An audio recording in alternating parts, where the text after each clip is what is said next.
So good evening everyone, and I'm certainly not here to talk about insurance. I am going to talk about emerging markets because I thought that's what the subject was, and not specifically in context to insurance. So I don't know how many of you are disappointed with this, and hopefully one will be able to do justice to the topic which was actually given to me about emerging markets, and I'm sure you've heard a lot of speakers speak about the subject already. But one of the most interesting things about the emerging markets is to see it in context to India as a whole, and see it in context to what the GDP of India is and how much of this is getting contributed by emerging markets. Now if you look at India, this is something that we've all heard, but it's telling you the pace at which India is growing and the role emerging markets are going to play in this. If you look at it, took us almost 60 years to get to the 1 trillion GDP number. But what we are hearing and what we are now reading is that the next trillion is going to be expected by 2014, and the next trillion is going to be happening in the next 3 years. So what's taken us 60 years to arrive at is going to happen in the next 4 years and then in the next 2 years.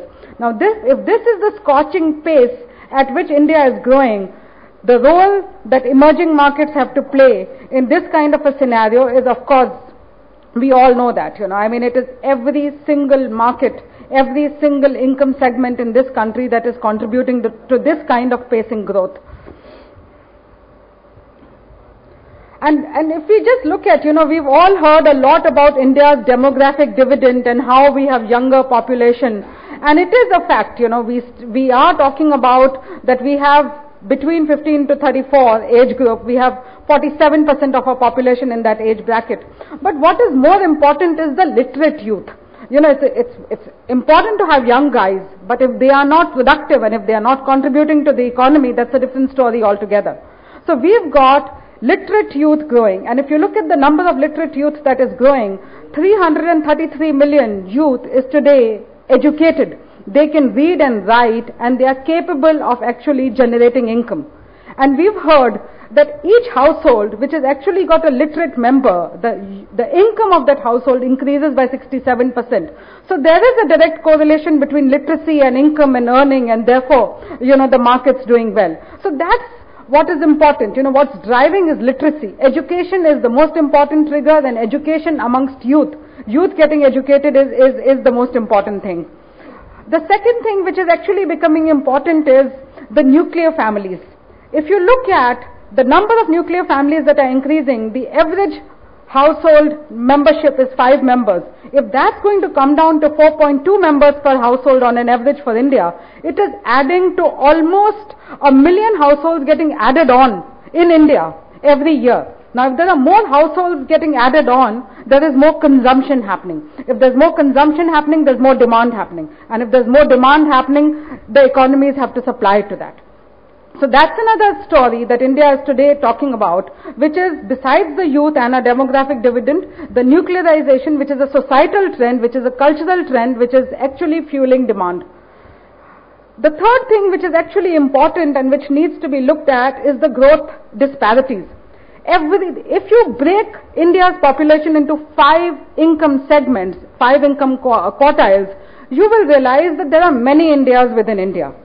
If I were to broadly put a qualitative definition to this, there are 4 kinds of income segments.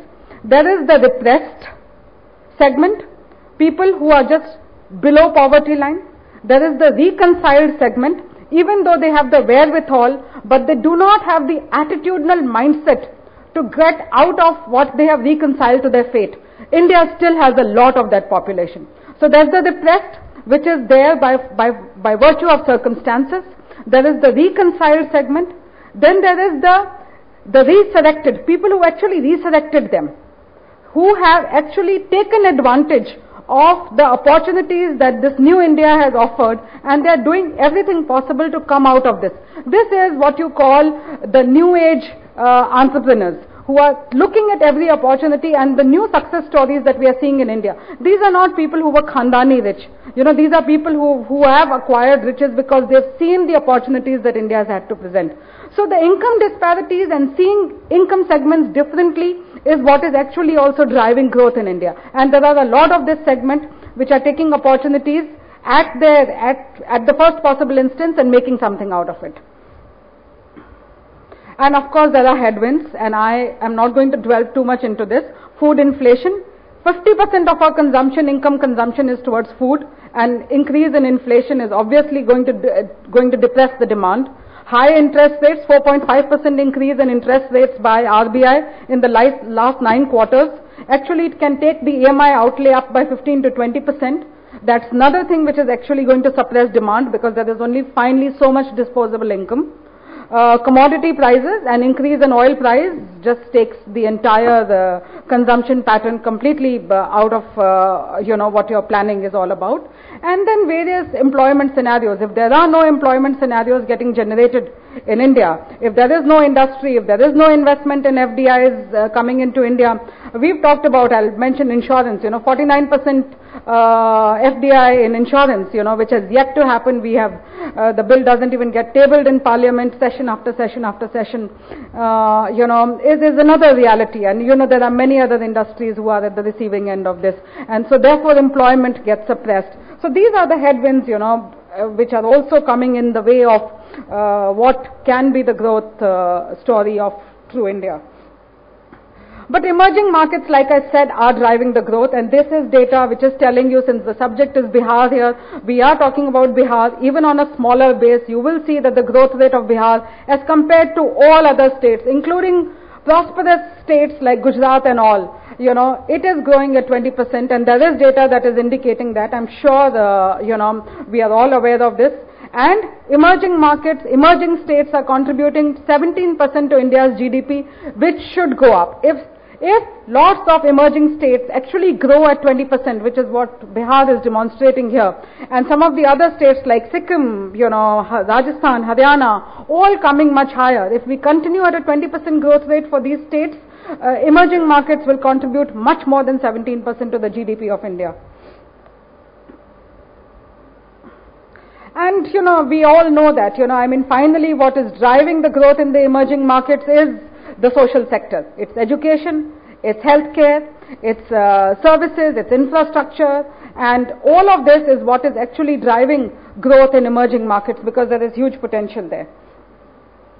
And this is what I said, when you look at the GDP of, how much is each state contributing to the GDP of India, you are seeing that Bihar is actually coming up, it was, because the numbers were, were less than 2%, you did not even see these graphs coming up. So there is clearly an indicator of, how swiftly some of the emerging states are actually actively contributing to India's GDP. And if you just look at Bihar, is Bihar leading by example? This certainly looks like, it is leading by example, you keep hearing about the law and order situation, which has improved, which actually leads to building the investor confidence. Private sector investments, you still see, the migration of labor out from cities, from states like UP and Bihar. And if Bihar has to actually, grow, it has to control this exodus of labor out from Bihar to other cities. We need to have, these states self-sufficient in terms of employment to be able to retain the dividend of those states within the states.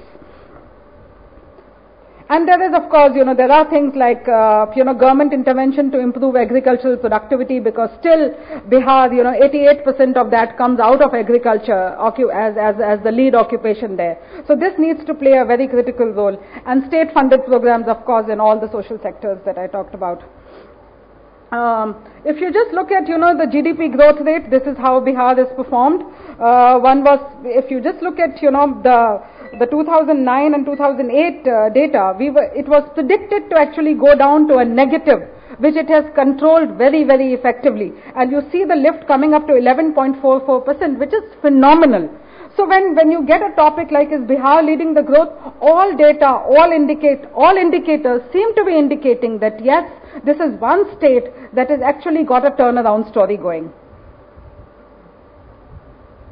Lifestyle indicators, you look at mobile penetration.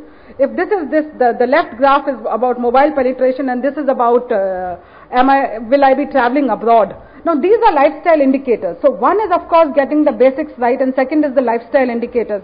You have data that's telling you that mobile penetration in the state has improved, and it has been improving much faster than the all India average. If the all India mobile penetration improved from 19 to 27%, from 28 to 33%, in Bihar it moved from 19 to 27%. So everywhere you find that the growth rate is improving much faster. People willing to travel abroad, holidays, all these are lifestyle attitudinal indicators. So it's a function of the state having actually found its place under the sun. This is internet consumption. Every single data, like I said, is indicating that consumption patterns in the state are going up. And we just heard 2 days back that you got additional grants, that the state has got additional grants from government. And if it is well deployed, I think the state is well on its way to leading the growth story of emerging markets. So that's it from my side. Thank you.